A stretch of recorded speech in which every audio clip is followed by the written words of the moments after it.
Simplification ये mathematics का बहुत ही इंपॉर्टेंट पार्ट है। ऐसा कोई भी एग्जामिनेशन नहीं होता जिसमें सिंप्लीफिकेशन के अकॉर्डिंग क्वेश्चन एराइज नहीं किए जाते हैं। चाहे वो आप बैंक के एग्जाम दे लो, चाहे एसएससी के दे लो, चाहे अदर किसी भी कंपटीशन का दे लो, मिनिमम कम से कम 4 to 5 क्वेश्चन आपके सिंप्लीफिकेशन से आते रहते हैं। तो आप, और ये भी है कि ये किसी भी चैप्टर के लिए आप कह सकते हो कि ये चैप्टर एक बेसिक है और विदाउट फाउंडेशन मजबूत किए हुए किसी भी चैप्टर को आप स्ट्रांगली समझ नहीं सकते।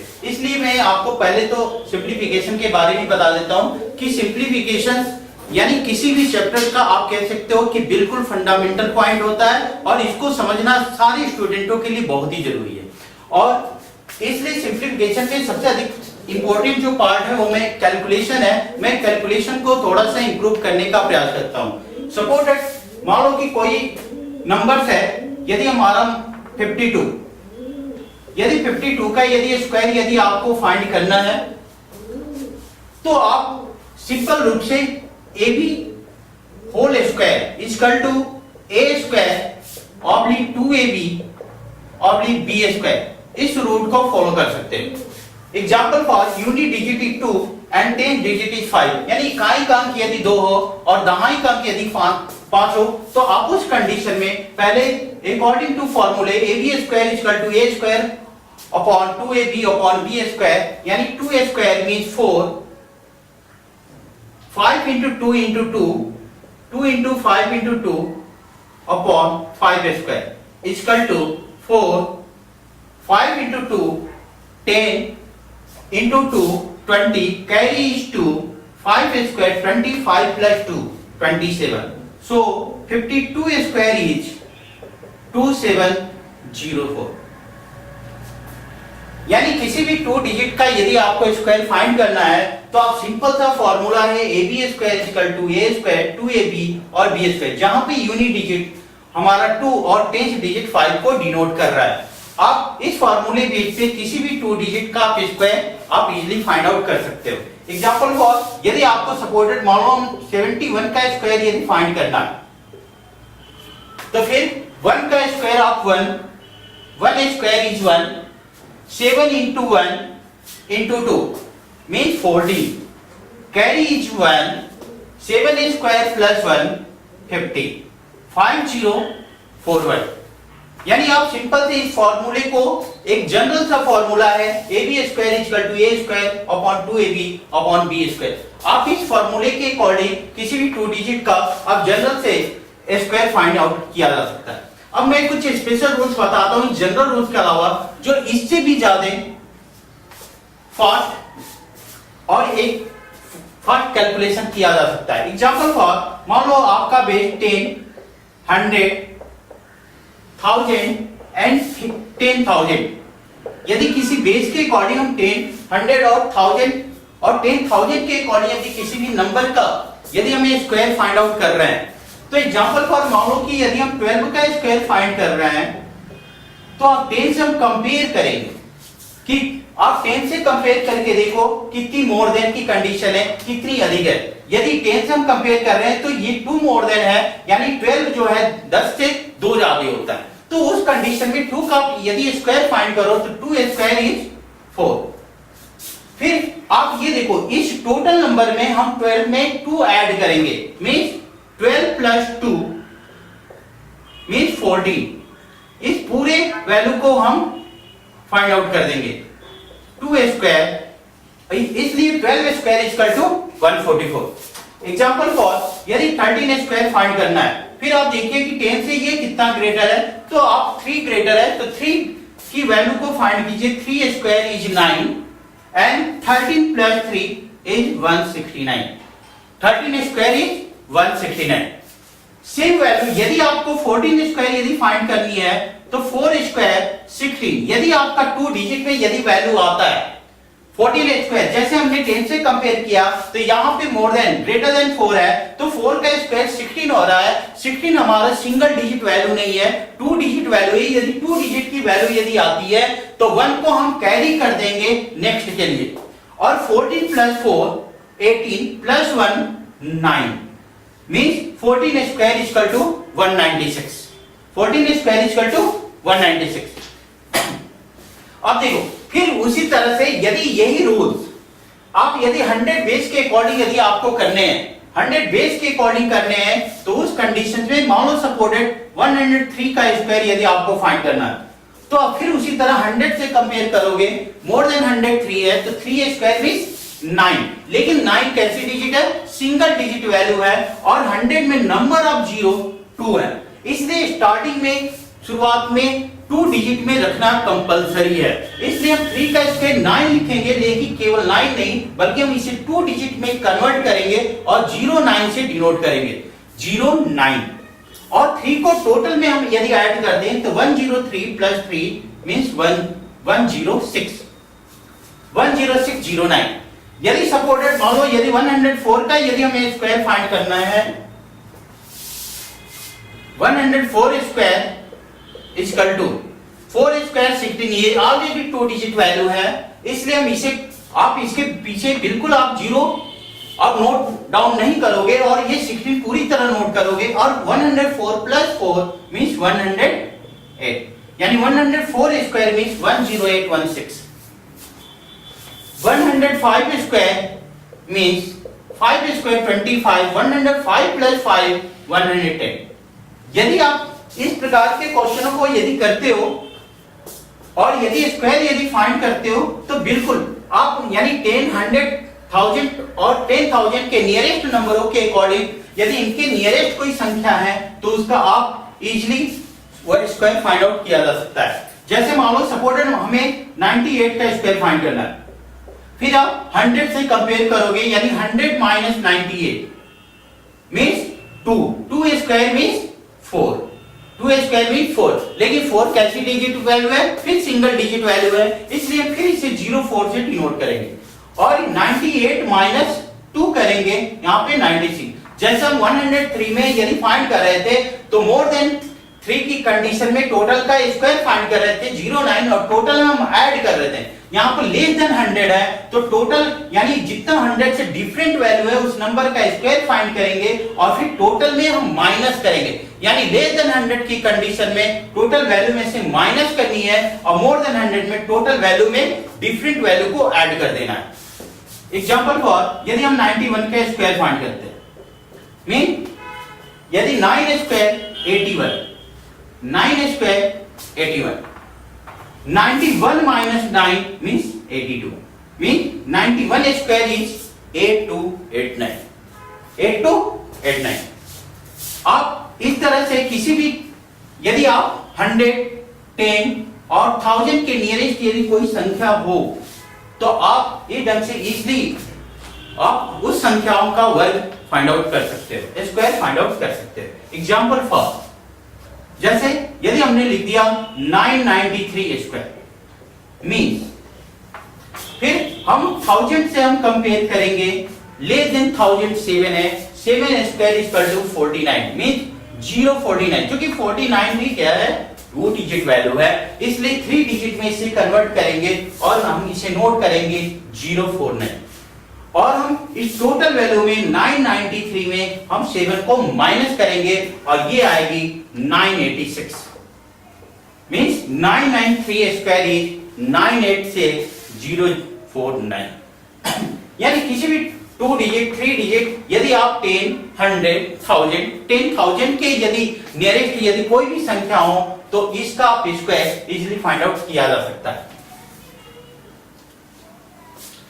फिर सेम रूल्स यदि ये वैल्यू हमारा मान लो कि यदि 50 के नियरेस्ट हो, जैसे एग्जांपल फॉर 50, 500, 50,000,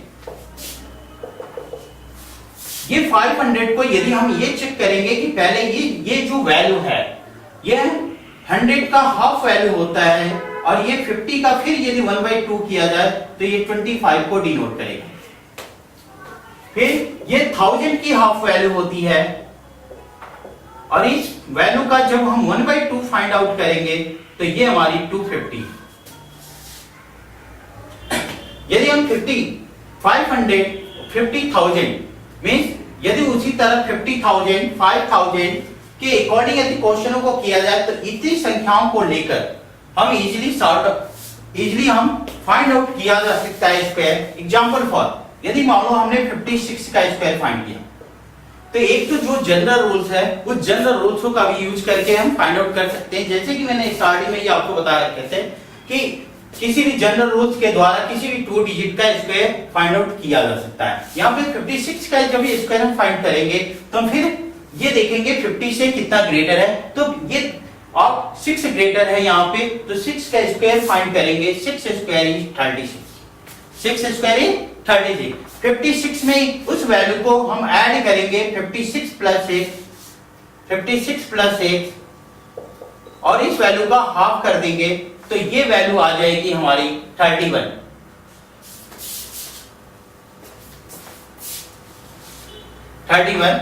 सो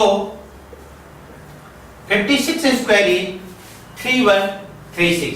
और या आप इसे ऐसे भी कर सकते हो, 56 square is 6 square is 36 and 25 plus 6, यानी आप पहले ही 50 का हाफ वैल्यू कर लो और उस 50 का हाफ वैल्यू 25 होता है, इसलिए 25 प्लस 6 31 मीन 3136।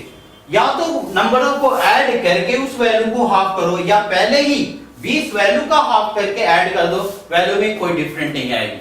इसलिए आप 56 स्क्वायर लिख सकते हो 3136।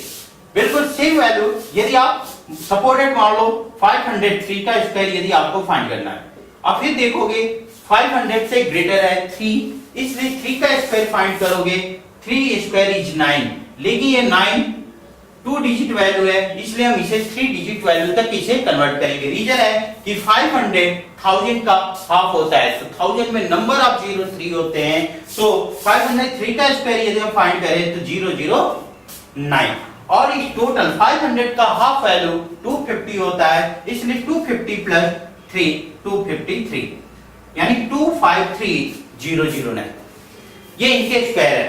यानी किसी भी नंबर का यदि स्क्वायर फाइंड आउट करना है तो आप इस सामान्य से रूल, एक जनरल सा जो रूल्स मैंने बताया उसका यूज भी कर सकते हैं, और ये जो स्पेशल रूल्स कुछ मैंने बताया उसका भी आप यूज कर सकते हो और नंबरों को इजीली कैलकुलेट कर सकते हो। यानी आपका कैलकुलेशन जितना भी फास्ट होगा हर चैप्टर के लिए उतना ही यूजफुल होगा। यानी चूंकि मैथमेटिक्स का सबसे अधिक इंपॉर्टेंट कंसेप्ट यही होता है कि कैलकुलेशन को स्ट्रॉन्ग कीजिए। यदि कैलकुलेशन स्ट्रॉन्ग होता है तो आप बहुत से अपने टाइम को सेव कर सकते हो, और वह सेव टाइम होगा वो निश्चित रूप से बहुत सारे क्वेश्चन को इंक्रीज करने में हेल्प करेगा। इसलिए मान लीजिए कि कैलकुलेशन को सबसे पहला कार्य तो यही होना चाहिए कि सिंप्लीफिकेशन, यानी कैलकुलेशन को स्ट्रॉन्ग कीजिए। आप अपने स्क्वायर और क्यूब और कैसे फाइंड आउट करते इस कंसेप्टों को देखते रहिए। सपोर्टेड, यदि मान लो कि यदि हमें किसी नंबर का यदि क्यूब रूट फाइंड करना है, क्यूब फाइंड करना है, सपोर्टेड हमने 21 का हमें क्यूब फाइंड करना है, तो पहले ये देखेंगे कि 21 का यदि हमें क्यूब फाइंड करना है तो इनके बीच का रेशियो 2:1 है, 2:1 है। अब 2:1 है तो 1 का क्यूब फाइंड करेंगे, 1 क्यूब इज 1, और उसके बाद इनके बीच का जो रिलेशन है वो 2:1 का है, तो इसका 2 टाइम्स करेंगे, मींस 1 2 जा 2, 2 टाइम्स 4, 2 टाइम्स 8, यानी टोटल 4 स्टेपों में डिस्ट्रीब्यूट कर देंगे, 1 2 4 8। और जो इनके मिडिल टर्म है मींस 2 and 4, इस मिडिल टर्म की वैल्यू को डबल करेंगे। एग्जांपल फॉर 2 को यदि हमने डबल कर दिया 4, 4 को यदि हमने डबल कर दिया 8, और टोटल वैल्यू को यदि ऐड कर दिया तो 1 6 2 9 means 21 cube is 9 to 61, 9 to 61। यानी आप 21 का यदि क्यूब फाइंड करो तो इसकी वैल्यू आ गई 9 to 61। एग्जांपल फॉर उसी तरह यदि हमें 22 का यदि स्क्वायर फाइंड आउट करना है तो इनके बीच का रिलेशन 2:2 है, मींस 1:1। यदि इसको मींस आप 2 का यदि आप क्यूब फाइंड करो, 2 का यदि आप क्यूब फाइंड करो तो 2 क्यूब इज 8 एंड 8। क्योंकि इनके बीच का रिलेशन, नंबरों के बीच का रिलेशन 1:1 है, इसलिए पूरे वैल्यू को हम ऐसे ही 2 क्यूब इज 8 यानी 4 स्टेपों में डिस्ट्रीब्यूट कर देंगे। फिर मैंने अभी बताया कि जो मिडिल टर्म है उस मिडिल टर्म की वैल्यू को डबल करेंगे। तो मिडिल टर्म की वैल्यू 8 मींस 16 और 8 मींस 16। इन वैल्यू को हम डबल करके इस पूरे नंबर्स को हम ऐड कर देंगे। Example for 8 plus 16 24 4 carry is 2 और 24 plus 2 26 carry is 2 8 plus 2 means 10 10648। यानी आपकी जो संख्या आ गई 10648। यदि किसी स्टूडेंट को यदि अपने ऊपर डाउट हो और यदि क्वेश्चनों को चेक करना चाहता हो कि मेरे द्वारा किया गया कैलकुलेशन सही है या गलत है, तो अपनी कैलकुलेशन को वह रीचेक भी कर सकता है। एग्जांपल फॉर यदि हमने 21 का क्यूब फाइंड आउट किया, तो पहले हम इसे बिल्कुल 21 को सिंगल डिजिट में डिनोट करेंगे। Example for 2 + 1 cube mean 3 cube means 27 में 2 + 7 means 9। Left hand side is equal to 9। अब ये सेम वैल्यू यदि राइट हैंड साइड की जो वैल्यू आई आपका कैलकुलेशन 9261। अब इनको यदि हम सिंगल वैल्यू में डिनोट करें मीन्स 9 + 2 + 6 + 1 सबको ऐड कर दिया जाए। 9 + 2 11 + 6 17 + 1 18। तो इनको यदि हमने ऐड कर दिया तो ये भी वैल्यू 9 ही आई। यानी लेफ्ट हैंड साइड और राइट हैंड साइड की वैल्यू इक्वल आ रही है। इसलिए हम कहेंगे कि मेरा जो कैलकुलेशन है वो आपका जो कैलकुलेशन है वो बिल्कुल करेक्ट है। यानी आप खुद अपने किए गए कैलकुलेशन को रीचेक भी कर सकते हो इस मेथड के द्वारा। ये मेथड यानी रीचेक करने की जो मेथड है ये किसी भी मल्टीप्लिकेशन, एडिशन, सब्ट्रैक्शन और डिवीजन ये सभी वर्क पे वर्क करता है। Example for